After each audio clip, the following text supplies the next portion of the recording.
1వ అధ్యాయము 7వ వచనంలో చూద్దాం.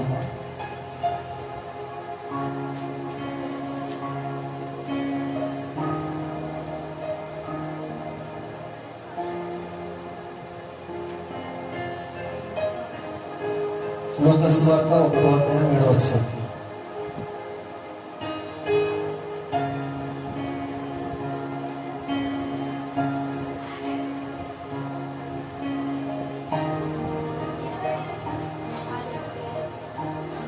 ఎలిజబెత్ గొడ్రాల ఎదుర వారి పిల్లలు లేకపోయింది.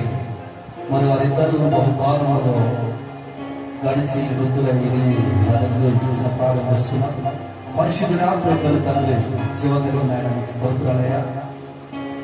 మరి నాయన లూకా సువార్త 1:7వ వచనం ప్రకారము మా అందరితో మాట్లాడండి. ప్రభా, ఈ టీవీలో చూస్తున్న ప్రతి బిడ్డలను మీరు దర్శించండి, మీరు ఆదరించండి, కనికరించండి. కృపలో మీరు మీ దరిచరినట్టుగా వాళ్ళని మీరు దీవించండి. మీరు కృపలో వాళ్ళు వద్దున్నట్టుగా సాధించండి. వాక్యము దారాలను రాకుండా శక్తులకు ప్రభావం వేస్తున్నాముల పాత్రగా బంధిస్తుంది. ఈ సన్నిధి మాతో ఉంచి మహిమకరంగా అద్భుతకరంగా ఈ మాటలు మాకు వివరించండి. నామని తెచ్చుకోండి. యేసుక్రీస్తునామములో వేడుకుంటున్నాను తండ్రి, ఆమేన్. చూడండి, ఎలిజబెత్ యొక్క జీవితంలో ఎన్నో నిందలు పడిండవచ్చు. జనరేషన్లో వాళ్ళకందరూ అవమానించబడిండవచ్చు. ఏ దేశం ఉందో ఈయనకు పిల్లలు పుట్టలేదు అని ఉండవచ్చు. ఎలిజబెత్ యొక్క జీవితంలో ఎన్నో నిందలు ఉండవచ్చు. జనరేషన్ లేదు, వాళ్ళకు అందరూ అవమానపరిచి ఉండవచ్చు. ఏ దోషం ఉందో నీకు పిల్లలు పుట్టలేదని కూడా నిందించవచ్చు. సొంత వారితో, అయిన వారితో, తోపుడుతో, స్నేహితులతో అవమానపడవచ్చు ఎలిజబెత్. అయితే ఎలిజబెత్ యొక్క జీవితంలో శ్రేష్టమైన వంశం నుండి వచ్చింది. మన వంశాలను చూస్తే శ్రేష్టమైన వంశాల నుంచి వచ్చింది. అయితే తన జీవితంలో పిల్లలు లేనప్పుడు ఎన్నో నిందలు ఉండవచ్చు, ఎన్నో అవమానాలు. ఎవరి మందంటే సొంత వారితో ఉండవచ్చు, అయిన వారితో ఉండవచ్చు, తోపుట్టిన వారితో, స్నేహితులతో, అలాగే ఇంకా ఎందరితో అవమానం పడినవచ్చు. ఇటువంటి శ్రేష్టమైన వంశాల నుండి వచ్చింది. ఎటువంటి శ్రేష్టమైన మంచి వంశం నుంచి వచ్చింది, శ్రేష్టమైన వంశం. ఆ వంశం నుంచి వచ్చిన ఈ ఎలిజబెత్ ఎన్ని అవమానాలు, ఎన్ని నిందలు, అడుగడుగు అవమానం, ఎన్ని ఋతులుగా అవమానాలు, నిందలలో భరించి ఉండవచ్చు. కానీ ఆ నిందలలో, అవమానాలలో ఎవరు చూడలేదు. ఆ నిందలలో కానీ, అవమానాలలో కానీ, ఆ వేదనలో కానీ, ఆ కన్నిటిలో కానీ ఎవరి వైపు, ఎవరి ఆలోచన వైపు కూడా చూడలేదు. దేవుని మాత్రం చూసింది. ఈ రోజు ఎందుకు ఈ మాట చెప్తున్నానంటే, ఎన్నో అవమానాలు నీ కుటుంబంలో ఉండవచ్చు. ఈ టీవీలో చూస్తున్న దేవుని దేవుడా, మీ కుటుంబంలో ఎన్ని అవమానాలు ఉండవచ్చు, ఎన్ని నిందలైనా రావచ్చు. ఎలిజబెత్ యొక్క జీవితంలో యేసయ్యను చూస్తుంది. దేవుని నమ్ముకున్నావు, ఏం జరిగింది? బైబిల్ పట్టుకొని మందిరానికి వెళ్తున్నావు, ఏమి జరిగింది? నీ భర్త ప్రతి తాగుడు పొందుకు కదండి, నీవు హింస పెడుతున్నావు, నిన్ను హింసించి పెడుతున్నాడు. ఏంటి నీ జీవితం? దేవుడు దేవుడు అంటున్నావు, ఏమి చేశాడు నీ దేవుడు అని ఎంతో మంది నేను నిందించవచ్చు. ఎలిజబెత్ అడిగినవచ్చు, ఎలిజబెత్ ఆమె గొడ్రాలైన అవును నీ మాటలు అనిండవచ్చు. లోక సమాజంలో అలాగనే నిన్ను కూడా అనిండవచ్చునేమో బహుశా. ఎంతో మంది నిన్ను ప్రశ్నించుండవచ్చు. ఎంతో మంది నీకు ప్రశ్న వేసుకోవచ్చు లేదా ప్రశ్నించవచ్చు. ఒకవేళ జకర్యా మూగవాడైనా ఆమె ఒక స్త్రీ చాలా బలహీనరాలు, కఠినమైన బలహీనరాలు, ఎంతో కుమిలిపోయి ఉండవచ్చు. మనకు పిల్లలు లేరు కదా అని ఆ మాటలు మాట్లాడలేదు ఆమె. మనకు పిల్లలు లేరు కదా అని ఆమె ఆ మాటలు మాట్లాడలేదు. ఆ నిందల్లో, అవమానాల్లో ఎవరున్నా లేకున్నా ఆ దేవుడు ఉన్నాడని ధైర్యం తెచ్చుకున్నది. నా దేవుడు ఉన్నాడు అని ధైర్యం తెచ్చుకుంది. పిల్లలు ఉండాలి లేదంటే ఏ రోజు కూడా పిల్లలు లేరని బాధపడలేదు కానీ, ఎవరు నిందించినా బాధపడలేదు కానీ, ఎవరు అవమానించినా బాధపడలేదు కానీ, ఎవరు నువ్వు ప్రశ్నించినా బాధపడలేదు కానీ, నువ్వు బైబిల్ పట్టి దేవుడు మందిరానికి వెళుతున్నావు, మరి నీ దేవుడు ఏం చేశాడు, నీ పరిస్థితి ఏంటి, నీకు ఇలా తారుమారైందని ఆమె ప్రశ్నించవచ్చు. వచ్చు అయినా ఆమె భయపడ కుమిలిపోలేదు, ఆలోచించలేదు కానీ నా దేవుడు ఉన్నాడు అని ధైర్యంతో చెబుతాడు.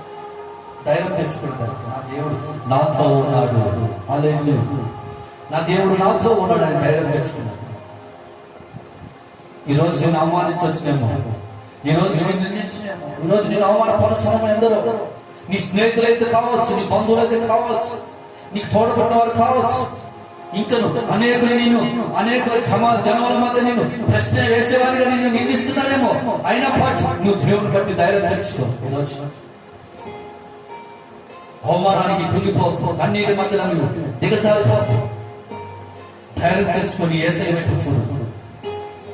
ఎలిషబెత్ యొక్క జీవితంలో దేవుని వైపు ధైర్యం తెచ్చుకొని దేవుని వైపు చూస్తూ దేవుని వైపు నడుస్తూ ఆలోచించండి. మన ఆత్మహత్య నీ జీవితంలో అలసిపోయిన మాటలు వింటున్నారా? వీటిని చూస్తున్న దేవుని వింటున్నారా? మీ జీవితం యొక్క విషయాలలో అలసిపోయినారేమో, ఇలాంటి అవమానాలతో, ఇట్లాంటి నిందలతో అలసిపోయినారేమో, ఇట్లాంటి కన్నీటి మధ్యలో అలసిపోయినారేమో, ఇట్లాంటి సోదరులను అలసిపోయినారేమో, నాకు పిల్లలు లేరు, నువ్వు కొట్టాలని నువ్వు అనిపించుకుని అలసిపోయినావేమో. ఇదిగో ఈ రోజు నువ్వు దేవుని బట్టి ధైర్యం తెచ్చుకో, ధైర్యం తెచ్చుకో దేవుని బట్టి. మీరు ఎవరి ఎందుకు వచ్చారంటే, మీరు ఎవరి వద్దకు వచ్చారంటే, మీరు ఈ జీవిలో చూస్తున్న ఈ వాక్యం ఎవరి వద్ద మీరు ఉన్నారంటే సత్యస్వరూపమైన యేసు యొక్క ప్రేమలో మీరు ఉన్నారు. హల్లెలూయా. ప్రేమ స్వరూపి మన యేసయ్య దగ్గరికి వచ్చారు. ఆయన నీకు నింద చూచి, నీ అవమానాలు చూచి దాటిపోయే దేవుడు కాదైనా. నేను ప్రకటిస్తున్న యేసు నీ నిందను చూసి, నీ అవమానం చూసి, నీ కన్నీటి చూసి నేను దాటిపోయే దేవుడు కాదైనా. ఆయన ప్రేమ స్వరూపుడు, ఆయన ప్రేమ కలిగిన వాడు. ఆయన నీ దాటి వెళ్ళిపోయే దేవుడు కాదు. నేను ప్రకటిస్తున్న యేసు, ఆయన పేరు నజరేయుడైన యేసు క్రీస్తు.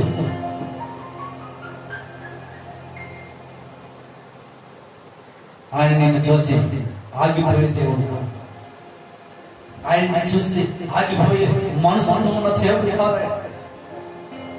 ఆయన నిన్ను చూసి నీ దగ్గరకు వచ్చే దేవుడే, నీ కన్నీటిని తుడిచే దేవుడే.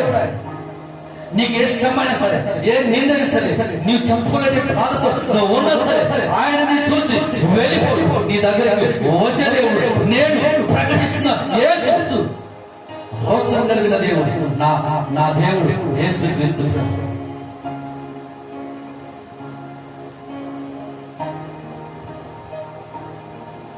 చూడండి లోక సువార్త 7వ అధ్యాయం 11, 12, 13, 14 చూడండి.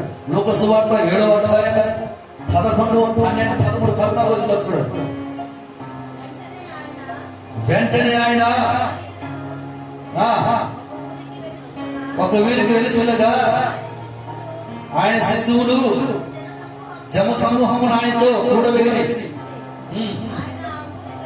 ఆయన ఊరి గమనింతకు వచ్చి చనిపోయిన ఒకడు వెలుపలకు మోసుకొని పోబడుచునను. ఆ తల్లికి అతను ఒక్కడే కుమారుడు, ఆ విధవరాలు, ఆ ఊరి జనులు అనేకులు ఆమెతో కూడి ఉండి ప్రభు ఆమె చూసి ఆమె ఎందు కనికరపడి ఏడవద్దని ఆమెకు చెప్పి దగ్గరికి వచ్చి పాడును ముట్టి మోయిచున్న వారిని నిలిచిరి. హల్లెలూయా. చూడండి, నా దేవుడు ఎంత గొప్ప దేవుడు. చూడండి, శ్రమ వచ్చిందని విడిచిపోయే దేవుడు కాదు, నింద వచ్చిందని విడిచిపోయే దేవుడు కాదు. యేసయ్య గ్రామానికి వెళుతున్నప్పుడు ఆ ఊరు నుండి డెడ్బాడీ వస్తూ ఆ ఊరిలో ఒకసారి వస్తా ఉంటారు. కుటుంబంలో ఒక కొడుకు చనిపోయాడు. ఇదిలో తనకంటూ దిక్కులేని పరిస్థితి, శవాన్ని మోసుకుంటూ వెళుతూ ఉన్నారు. ఊళ్ళో ఉన్న వారందరూ ఉన్నారు. యేసయ్య తన శిశువులు వెంట పెట్టుకొని ఆ గ్రామానికి అడుగు పెడుతూ ఉన్నారు. హల్లెలూయా, హల్లెలూయా. అక్కడ వాళ్ళు దుఃఖంతో కనిపిస్తూ ఉన్నారు. నా యేసయ్య జాలి కలిగి నా మనసు క్రీస్తు హృదయం కరిగిపోయి ఎవరి పట్ల విధవరాలు తన కుమారుడు చనిపోయాడు. తన దిక్కులేని పరిస్థితుల్లో ఆమె కన్నీటి మధ్యలో ఏడుస్తూ పువ్వులిపోయి అలిసిపోయి ఏడుకెళ్ళినంతగా ఏడుస్తూ ఆ పాడును మోసుకొని వెళుతూ ఉంటే ఆ పాడు ఎదురుగా ఆ గ్రామానికి శిశువులు వెంట పెట్టుకొని నా యేసు అడుగు పెడుతున్నాడు ఆ గ్రామానికి. ఆ ఇదవాళ్ళ వైపు చూస్తూ ఈయన నా యేసు కనికరపడ్డాడు. నా యేసు హృదయం జాలి కలిగిన మనసు క్రీస్తు యొక్క హృదయం కరిగిపోయింది. ఆ ఇదవాళ్ళు ఎప్పుడైతే చూస్తాడో నా యేసు ఆ హృదయం కరిగిపోయింది. యేసయ్య జాలిపడే దేవుడు. ఆయన కనికర స్వరూపుడు. ఆయన దయా దర్శన పూర్ణుడు. ఆయన కృప నిరంతరం ఉండును. ఆయన కఠినాత్ముడు కాదు. ఆయన మనల్ని చూసి ఇది చేస్తేనే నేను చేస్తాను అనే దేవుడు కాదు. ఆయన మనం చూసి ఇది నువ్వు చేస్తేనే చేస్తా, ఇది నువ్వు చేస్తేనే చేస్తావు, నువ్వు ప్రార్థన చేస్తేనే చేస్తావు అనే దేవుడు కాదు. ఆయన చాలి కలిగిన మనసు, పూర్ణ హృదయం, పూర్ణ మనసు కలిగిన క్రీస్తు యొక్క హృదయం కాలిపోయి ఆ ఇదవాన్ని చూసుకుంటాం. ఆయన కనికర స్వరూపం, దాక్షిణ్య పూర్ణుడు. ఆయన కృప నిరంతరం నిన్నారేపు ఏకరీతిగా ఉన్నవాడు, ఒక మనసులో ఉన్నవాడు. ఆయన మనం చూసి ఇది చేస్తే చేస్తాను, ఇది చేస్తే చేస్తానని చెప్పే దేవుడు కాదు. నీ పరిస్థితులను చూసి, నీ నిందను చూసి, నీ అవమానం చూసి, నీ ఆవేదన చూసి నువ్వు చేస్తేనే చేస్తానని చెప్పే దేవుడు కాదు. ఆయన కనికరం కలిగినది, ఆయన జాలి కలిగిన దేవుడు. నేను ప్రకటిస్తున్నాను యేసు. ఆమెకి ఏమి తెలుసు? ఎదురాలు ఏడుస్తూ ఏం తెలుసు? ఏడుస్తూ ఏకైకమైన కుమారుడు పోయాడు. తన భర్త ముందుగా వెళ్ళిపోయాడు, తన కుమారుడు వెళ్ళిపోయాడు. నేను బ్రతుకున్నది నా కుమారుడి కోసమే. ఇన్ని రోజులు, ఇన్ని సంవత్సరాలు కాదు, ఉన్నవాడు ఒక కుమారుడు ఈరోజు చనిపోయాడు. ఏడుస్తుంది, కుమిలిపోతున్నాము జీవితం. తన భర్త పోగొట్టుకున్నప్పుడు కూడా ఆ స్థితిలో ఎంత కాలం ఉండిపోయిందా తన కుమారుడు చూసుకుంటూ. లేక కొడుకు ఉన్నాడు. ఆ కుమారుడు చనిపోతే ఆ ఊరి వారు ఆదరించిన ఆమె దుఃఖం ఆగలేదు, సంతృప్తి లేదు, సమాధానం ఉండదు.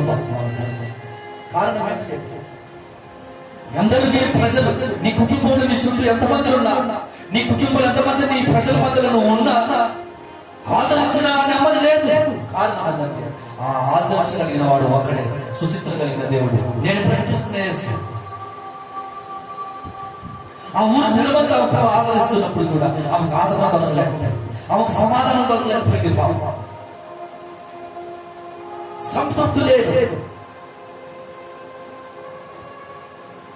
కడుపు చివరికి బాధపడేవారు ఎవరు?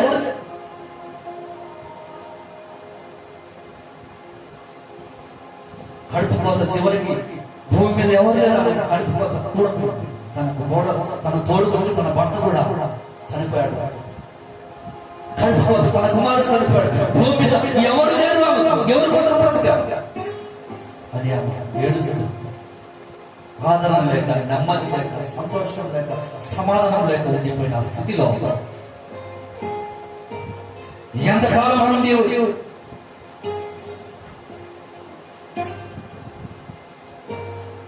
ఎంతకాలం నుండి ఇటువంటి జీవితం అయి ఉంది ఆమె జీవితం. మరి నీ జీవితం ఎంతకాలం అయిందో సమాధానం లేక, సంతోషం లేక, నెమ్మది లేక, ఉన్న కొడుకు కోసం బ్రతికింది. ఆ కొడుకు కూడా ఈ లోకాన్ని విడిచి ఉన్న ఒక కొడుకు ఆధారం ఈ లోకంలో ఉన్న ఒక్క కొడుకు కూడా ఈ లోకాన్ని విడిచి తిరిగి లోకానికి వెళ్ళిపోయాడు. నాకు బ్రతుకుడు నా బ్రతుకు లేదు అన్నట్టు యేసయ్య అతడు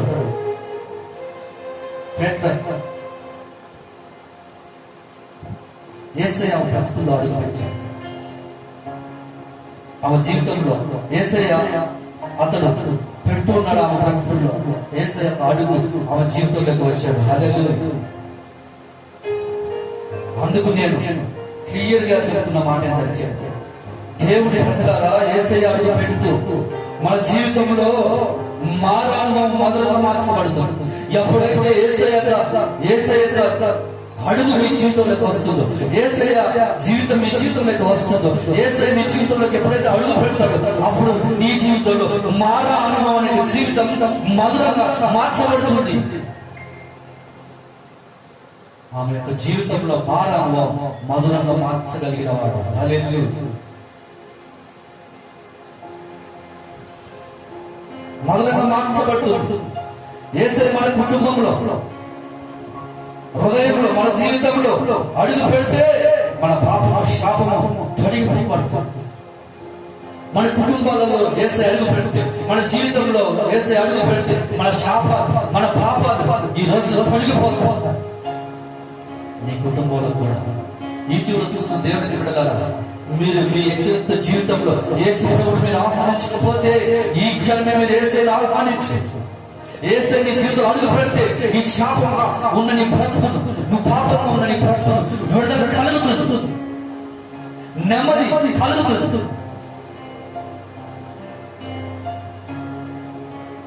ఆలోచించండి. యేసయ్య ఒక్కసారి నీవు పిలిస్తే, నీ హృదయంలోకి వస్తే నీకు ఎంత వేదన, దుఃఖము, కన్నీరు ఉండదు. యేసయ్యను మనసారా హృదయపూర్వకంగా యేసయ్యా నువ్వు పిలిస్తే, ఏ శ్రమలో సరే నువ్వు యేసయ్యా నువ్వు పిలిస్తే నీకు కన్నీరు ఉండదు, నీకు పాపం ఉండదు, నీకు సంతోషం ఉంటుంది. అనేకులు మా జీవితంలో పెట్టిండవచ్చు, ఏంటి తెలుసా? సమాధానం నా కన్నీటికి సమాధానం లేదండి. ఎందుకంటే అడుగు పెట్టేవారు మీ జీవితంలో ఎంతో మంది ఉండొచ్చు. మీ జీవితంలో అనేకులు అడుగు పెట్టవచ్చు, కానీ నా యేసు అడుగు పెడితే నీ జీవితమే మారుతుంది, నీ మారాణం మారుతుంది, నీ పాప స్థితి మారుతుంది, నీ కన్నీటి రోదన మారుతుంది, నీవు ప్రతికూల పరిస్థితులని మారిపోతాయి. ఎందరూ అడుగు పెట్టి నీ జీవితం మారిపోవచ్చు, కానీ నా యేసు అడుగు పెడితే నీ కుటుంబం, నీ జీవితం మార్చబడుతుంది. ఆయన సలహా ఇచ్చాడంటే తిరుగులేదు. నీ జీవితం, నీ కుటుంబంలో ఆయన సలహా ఇచ్చి, నీ వ్యక్తిగత జీవితంలో నా యేసు నీకు సలహా ఇస్తే దానికి తిరుగులేదు.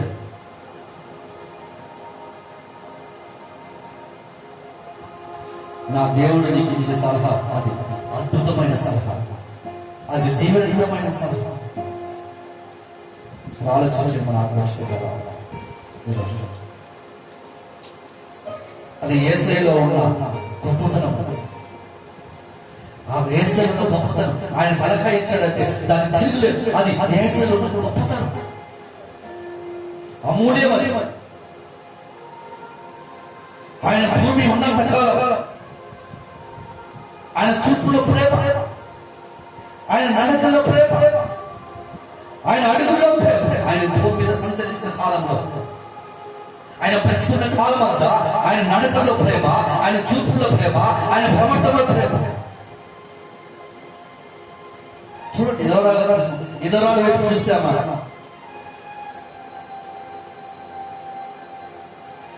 ఆ వైపు కనికర పడే రాష్ట్రంపై కనికర స్వరూపుడు, కనికర స్వరూపుడు. క్షణం క్షణం ప్రేమను పెంచి పెట్టాడు. క్షణం క్షణం క్షణం ప్రేమను పంచి పెట్టాడు మన ఆత్మీయ జీవితంలో. క్షణం రక్తం అంతా తారపోసాడు మనతో, సెలవులు ప్రాణం పెంచాడు, తిరిగి లేచిన వాడు, పునరుద్ధరణ దేవుడు, మాట్లాడుతున్న దేవుడు, ఆయన సజీవుడు. మాట్లాడుతున్న దేవుడితో మాట్లాడితే నీ సమస్య క్లియర్, విడుదల కలుగుతుంది నీ జీవితం. ఈ లోకానికి నీవు పడిపోతుంటే, పాపానికి బానిసంగా అయిపోతుంటే ఊరుకునే దేవుడు కాదు నా యేసు. ఈ లోకంలో పడిపోతుంటే, లోక పాపంలో కూరుకుపోతుంటే చూసి చూసి ఊరుకునే దేవుడు కాదు నా దేవుడు.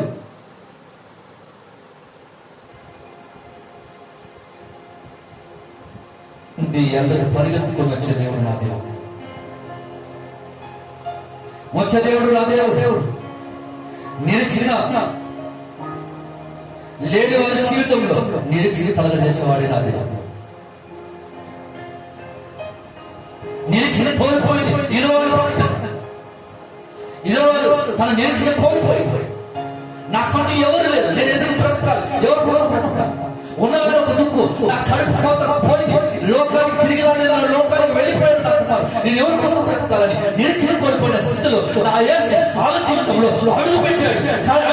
పెట్టిన ఆమె చూసి కనికరపడి నీ వ్యక్తిగత జీవితం నిరీక్షణ కోల్పోయినావేమో. వీటిని చూసిన దేవుడైన బిడ్డ, ఏ సమస్య అయినా సరే, ఏ విధమైన రోగమొచ్చినా సరే, నీవు నిరీక్షణ కోల్పోతే ఆ నిరీక్షణలో నా యేసు నీ మీద కనికరపడుతూ ఉన్నావు.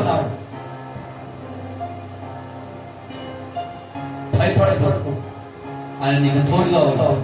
ఆధారపడకు, ఆయన నీకు అండగా ఉన్నాడు. దిగులు పడకు, నేను నీకు తోడై ఉన్నాను. నేను బలపరుస్తాను. ఇతరుల పక్షంలో హృదయంలో నెమ్మది ఆదరణ కోల్పోయి జనాల మధ్య ఎంతో ఆదరించినప్పుడు కూడా నెమ్మది లేకుండా పరిస్థితుల్లో యేసు ప్రభువు ఆమె జీవితంలోకి అడుగు పెట్టాడు. వ్యక్తిగత జీవితంలో, మన జీవితంలో యేసు ప్రభు మన జీవితంలో అడుగు పెడితే, యేసు ప్రభు మన జీవితంలో ఆయన అడుగు పెడితే మనకున్న రోగం, మనకున్న కన్నీటి, మనకున్న అవమానం, మనకున్న మరి శ్రమలు, మన ఎంత ఉన్న వారు అవమానించే వారందరూ కూడా ఒక దినాన దూరమైపోతారు. సంతోషం, సమాధానం దేవుడు మనకు అనుగ్రహిస్తాడు.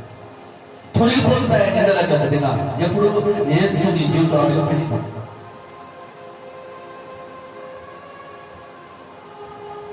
ఎలిజబెత్ యొక్క జీవితంలో ఆమె నిరీక్షణగా సిగ్గుపరచలేదు. ఆమె నిరీక్షణ విషయంలో వృద్ధులై రాసిన బైబిల్ ఆమె నిరీక్షణలో ఎప్పుడు కూడా ఆమె నిరీక్షణలో సిగ్గుపరచలేదు నా దేవుడు. అందుకే నా జనులు ఎన్నడూ సిగ్గుపడరని ఎస్ఎన్ గారు పాట రాశారు. కనుక నిరీక్షణ విషయంలో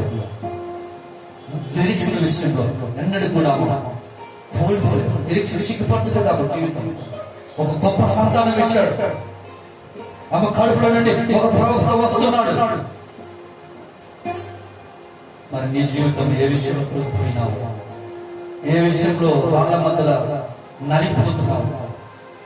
సరే, నీ జీవితంలో దేవుడు అడుగు పెట్టాడు లేదా పరీక్షించుకునే సమయం. 1 సమూయేలు గ్రంథము 1వ అధ్యాయం 9, 10, 11 వచనాల్లో చూడండి. అన్న జీవితంలో నిరీక్షణ కోల్పోయి, గొడ్రాలు అనిపించుకుంటున్న జీవితంలో నిరీక్షణ కోల్పోయి,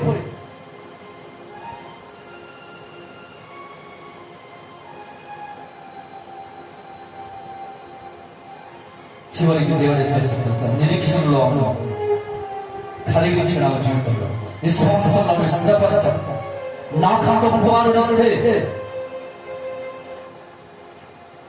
నిబంధన చేసుకున్నది దేవుడి సన్నిధిలో, నిరీక్షణలో నిలిచింది. సమయ ప్రవక్త వస్తున్నాడు. విశ్వాసానికి నిరీక్షణ కలిగి ఉంది. మన ఆత్మ జీవితంలో విశ్వాసానికి నిరీక్షణ కలిగి ఉండాలన్నాడు. దేవుని ఉద్దేశం, దేవుని ప్రేమ. పేతురు సముద్రంలో చేపలు పడుతున్నప్పుడు రాత్రి ఆశ్చర్యపోయాడు. ఇంకా పడవలే అని సమస్యపోయాడు, నిరీక్షణ కోల్పోయాడు. అయితే నా యేసు కనపడి ఈ వాళ్ళ కొడుకునేమన్నా విస్తారమైన చేపలు తన ఆత్మీయ జీవితంలో విస్తారమైన చేపలు వలలో పడిన ఆయన రాసిన బైబిల్. నా దేవుడు నీతో ఉంటే, నా దేవుడు మాట మీరు వింటే వాడి జీవితం అంతా చేదు అనుభవం నుండి విడుదల కలుగుతుంది. చేదు అనుభవం విడుదల కలుగుతుంది.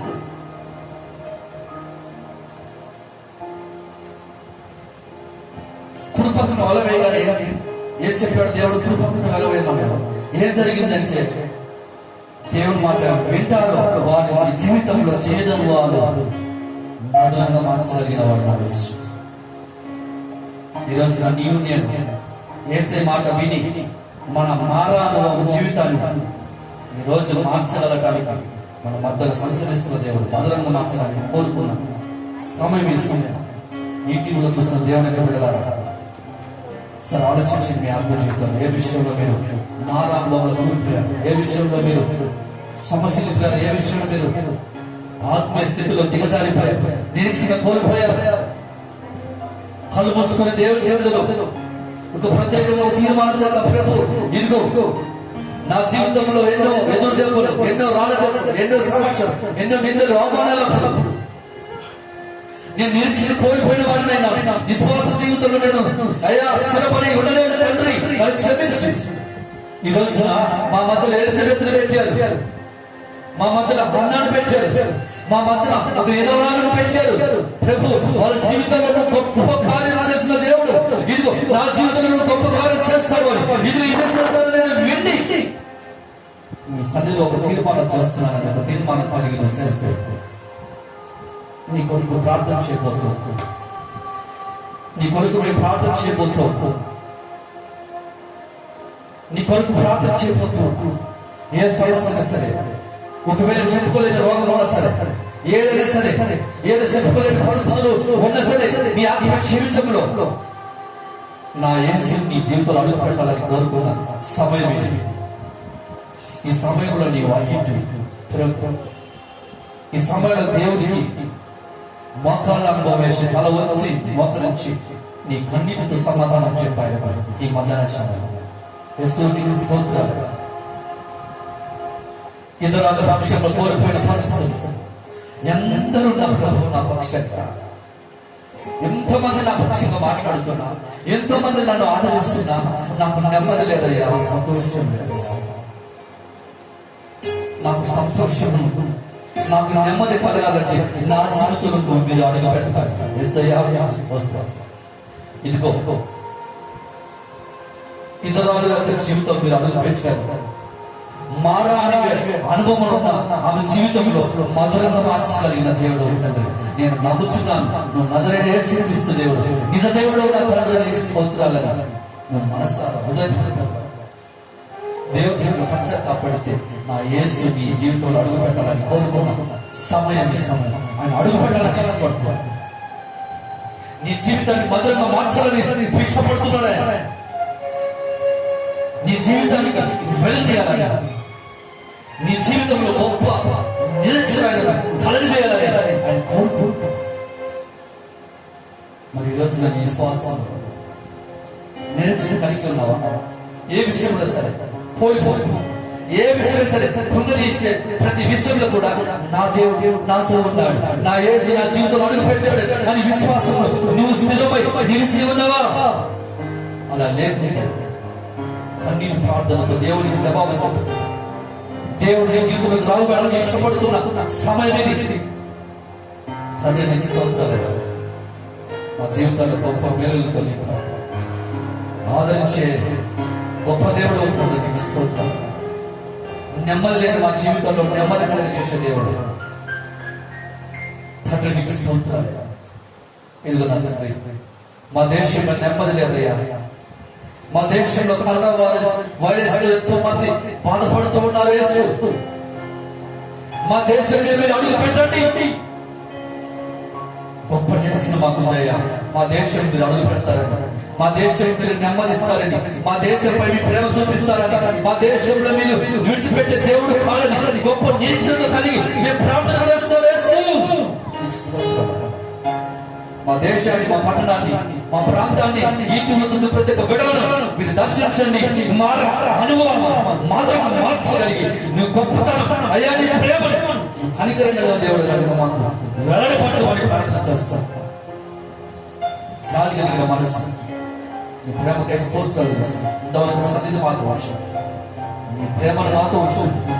విన్న మాటలు మా హృదయంలో బలపడతంలో నడిపించు. ఈ జీవులలో విని వాళ్ళ ఆత్మ జీవితంలో ఏ విషయంలో కోల్పోయారు ఆ విషయంలో పురుగొల్పి నీ మాటల చేత గుర్తుపడి, నీ మాటల చేత ఆదరణ, నీ మాటల చేత అనేకులు ఆస్వాదించబడినట్టుగా ఈ ఛానల్ మీద దీవించమని, అనేక సక్సెస్ సహాయం చేయండి. దేవుని పరంగా వచ్చామని ఆశ్చర్యంగా వచ్చామని విడుదల ప్రయత్నిస్తే మీరు దీవించి మైపని ఏ సిరిస్తున్నామని వేడుకుంటున్నాం తండ్రి. ఆమేన్. తండ్రి యొక్క కుమారుడు పరిశుద్ధాత్మ సహవాసం సకల పరిస్థితులకు మనకు సదాకాలం తోడైన ఆమేన్. హల్లెలూయా.